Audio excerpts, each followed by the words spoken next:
Good morning. This is the 1563 edition of Thomas More's Utopia, printed in Basel. As you can see, this is an unusually well-preserved copy. It is in its original limp vellum binding, and the text itself is very fresh, very crisp, and very clean. At the back of the book, you can see the signature of the late 17th century collector Andrew Fletcher, and you can also see the structure of the binding, how this simple piece of vellum was wrapped and folded to form the binding. The edges of the text block have also been gilded, which you can see. The first complete edition of the Utopia was printed in 1520, also in Basel, by the famous printer Johann Froben. This edition is actually directly linked to that printer. This book was printed by Nicholas Episcopius the Younger, whose father, as you might imagine, was Nicholas Episcopius.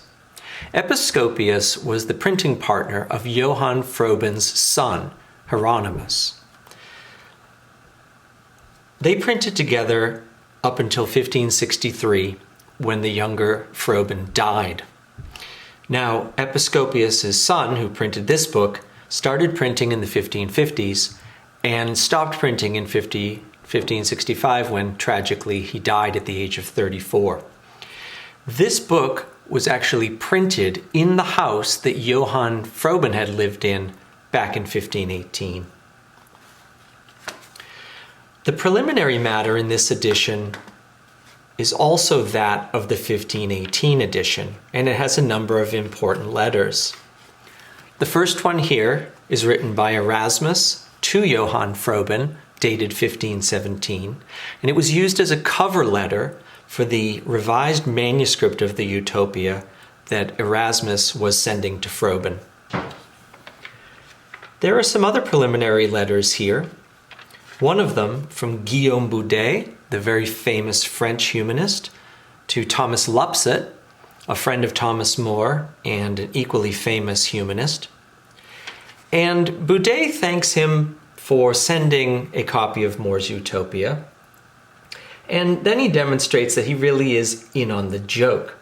He talks at length about how Utopia is a real place, and he praises More for being so discreet when he wrote the book and hanging back as a character in it so that he could let the true narrator, Raphael Hathloday, who had visited Utopia, tell his tale. He also talks about the uncertain location of the Utopia. And this is something that we see as part of the mystery of the map. The map changes its shape in different editions, and as these contemporaries talk about the Utopia, no one can quite figure out where it is.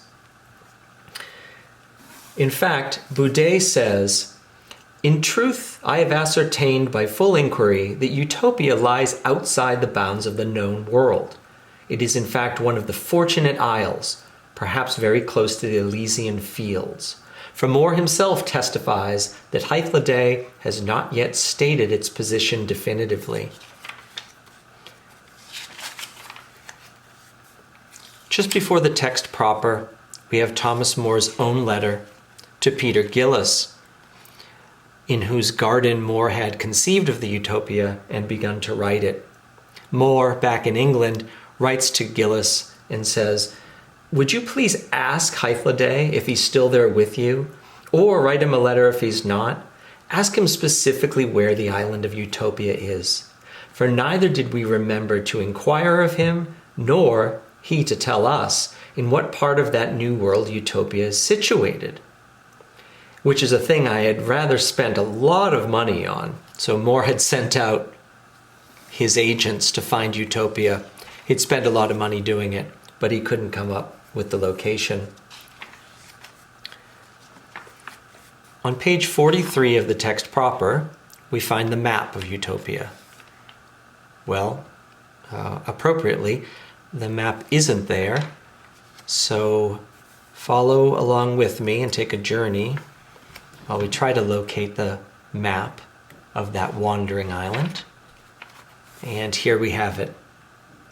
Now, I should add that this is the last edition of the early editions of Utopia to feature this map. The last 16th century edition will be printed in 1566, 3 years later. That does not have the map, nor do any of the 17th or 18th century editions. After the text of Utopia, we find More's epigrams, which were also printed in the 1518 edition. We also find his translations of the Greek satirist Lucian. On page 288 in this volume, in particular, we find his translation of the Necromantia, which is a satirical send-off of Odysseus's journey to the underworld in the Odyssey. So again, an imaginary journey, this one not to an island, but to the inner world. Toward the end, we have something that was not in the 1518 edition, namely Erasmus's Life of Thomas More, that he has addressed to the German humanist Ulrich von Hutten. At the very end of the book, we once again have Episcopius's printer's device. Thanks very much for watching this, and as you can see, this is a special copy of a very special book.